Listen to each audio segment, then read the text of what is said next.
नमस्कार छात्रों, आप सभी का इस चैनल में फिर से हार्दिक स्वागत है। प्रिय विद्यार्थियों, अपन पढ़ रहे हैं राजस्थान का अफवाह तंत्र। प्रिय विद्यार्थियों, इससे पूर्व मैंने आपको बनास नदी, लूनी नदी, माई नदी का अफवाह तंत्र पढ़ाया। आज पढ़ेंगे राजस्थान की सबसे लंबी नदी, वो है चंबल नदी अफवाह तंत्र। प्रिय विद्यार्थियों, जानते हैं जो चंबल नदी के बारे में।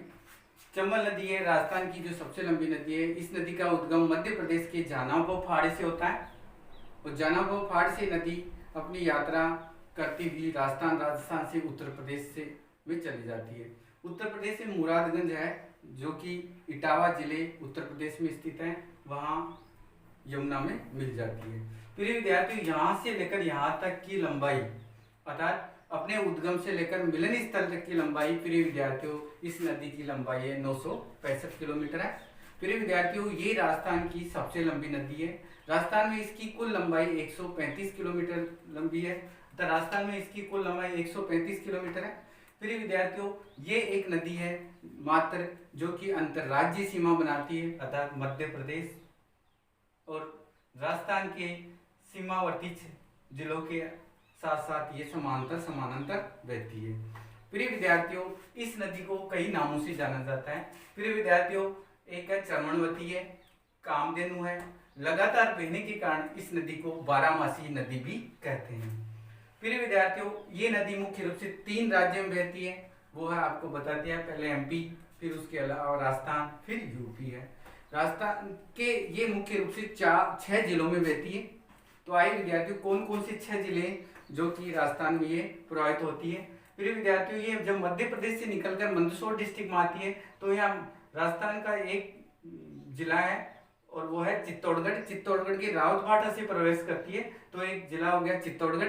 चित्तौड़गढ़ से फिर कोटा, कोटा से ये चली जाती है बूंदी, बूंदी से प्रिय विद्यार्थियों ये चली जाती है सवाईमाधोपुर, फिर करौली और धौलपुर। इस प्रकार 6 जिले हैं। अर्थात मुख्य रूप से कौन से 6 जिले हैं? दक्षिण से उत्तर की तरफ जो जिले हैं प्रिय विद्यार्थियों, वो आपके हैं जिले हो गए चित्तौड़गढ़, कोटा, बूंदी, आपकी सवाईमाधोपुर, करौली और धौलपुर। तो इस प्रकार दक्षिण से उत्तर और उत्तर से दक्षिण की तरफ भी कई बार क्वेश्चन पूछा जाता है।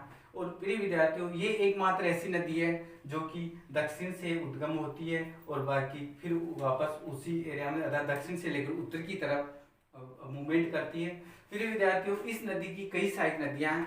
एक इस नदी की मुख्य जो सहायक नदी है प्रिय विद्यार्थियों, वो है बनास नदी, जो कि राजसमंद में खमनौर की फाड़ियों से निकलती है। खमनौर की फाड़ियों से निकलकर ये नदी आपकी जो बनास नदी है वो राजसमंद से चित्तौड़गढ़, भीलवाड़ा और भीलवाड़ा से ये नदी टोंक, टोंक से अजमेर, अजमेर से टोंक, टोंक से फिर सवाईमाधोपुर में चली जाती है।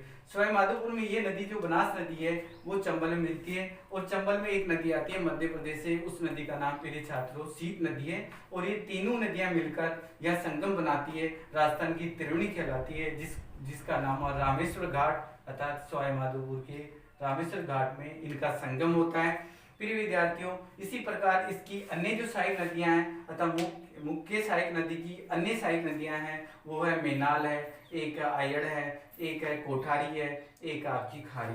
प्रिय विद्यार्थियों, खारी नदी राजसमंद से उत्पत्ति होती है, कोठारी नदी दिवेर की फाड़ी राजसमंद से होती है, आयड़ नदी उदयपुर से होती है। इसी प्रकार मेनाल नदी है। अब ये तो थी आप इस नदी की बाईं तरफ की सहायक नदियां।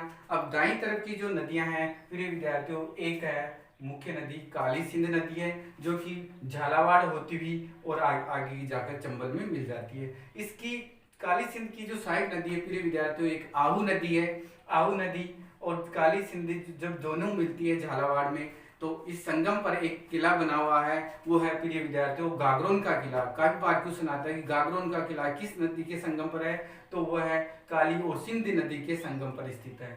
इसी प्रकार प्रिय विद्यार्थियों, एक प्रमुख नदी है वो है प्रमुख नदी पार्वती नदी है जो 12 से क्रॉस करती हुई कोटा में चंबल से मिलती है। और फिर एक है सीप, जिसके बारे में आपने पढ़ लिया, जो कि मध्य प्रदेश से आती है और सवाईमाधोपुर में मिलती है। प्रिय विद्यार्थियों, इस नदी पर मुख्य रूप से 4 डैम बने हुए हैं। वो 4 डैम है, अतः ये रेगुलर जो 4 डैम बने हुए हैं वो है गांधी सागर बांध है। प्रिय विद्यार्थियों, गांधी सागर बांध जो है वो मध्य प्रदेश के मंदसौर डिस्ट्रिक्ट में ये जो चंबल नदी का सबसे लंबा बांध है। इसी प्रकार दूसरा बांध है राणा प्रताप सागर बांध है। प्रिय विद्यार्थियों, ये राणा प्रताप सागर बांध चित्तौड़गढ़ जिले में है, जो कि राजस्थान का जल भराव क्षमता की दृष्टि से सबसे बड़ा बांध माना जाता है। प्रिय विद्यार्थी, इसी क्रम में तीसरा बांध है वो है जवाहर सागर बांध है। जवाहर सागर बांध कोटा और बूंदी की सीमा पर स्थित है। प्रिय विद्यार्थियों, इसका उपयोग पेयजल और सिंचाई के लिए किया जाता है और एकमात्र ऐसा बांध है जो कोटा बैराज है, जिसका उद्देश्य मात्र सिंचाई के लिए किया जाता है। इसी प्रकार प्रिय विद्यार्थियों, इस पर एक प्रपात बना हुआ है, वो है चंबल, वो है चूलिया जलप्रपात। प्रिय विद्यार्थियों, चूलिया जलप्रपात राजस्थान का सबसे बड़ा जलप्रपात है, सबसे ऊंचा जलप्रपात है, जिसकी ऊंचाई 18 मीटर मानी गई है। तो प्रिय विद्यार्थियों, ये थी राजस्थान की मुख्य एक प्रमुख नदी, जिसका नाम चंबल नदी है। तो प्रिय विद्यार्थियों, एक बार इसके बारे में दोहरान कर देता हूँ। राजस्थान की सबसे लंबी नदी, साथ साथ इससे संबंधित फैक्ट है, ये दक्षिण से उत्तर की तरफ बहती है। तीसरी है कि इससे अन्य फैक्ट है कि ये अंतर्राज्यीय सीमा बनाती है, अतः मध्य प्रदेश और करौली के समांतर सीमाओं के समांतर बहती है। साथ साथ ये नदी है एक बेडलिन टोपोग्राफ बनाती है। बेडलिन टोपो उत्खात भूमि अवनाली का अपरदन सबसे अधिक होता है, जो मध्य प्रदेश राजस्थान में देखा जाता है। प्रिय विद्यार्थियों, इस पर डांग क्षेत्र पाया जाता है, अतः डांग क्षेत्र वो है दासियों जो भीड़ जंगल पाए जाते हैं, जो सवाई माधोपुर भीड़ जंगलों को भीड़ कहा जाता है। और इसमें करौली सवाई माधोपुर डांग, इसके अफवाह क्षेत्र को डांग क्षेत्र के नाम से जाना जाता है। इसी प्रकार ये राजस्थान की सबसे लंबी नदी है। साथ साथ ये नदी इस नदी के जो उद्गम से लेकर और संगम तक इसकी लंबाई 965 किलोमीटर मानी जाती है। इस नदी पर सबसे बड़ा जो बांध बना हुआ है राजस्थान का, वो है फिर राणा प्रताप सागर बांध, जो कि जल भराव क्षमता की दृष्टि से है। और कोटा बैराज है, जो मात्र सिंचाई के लिए काम लिया जाता है।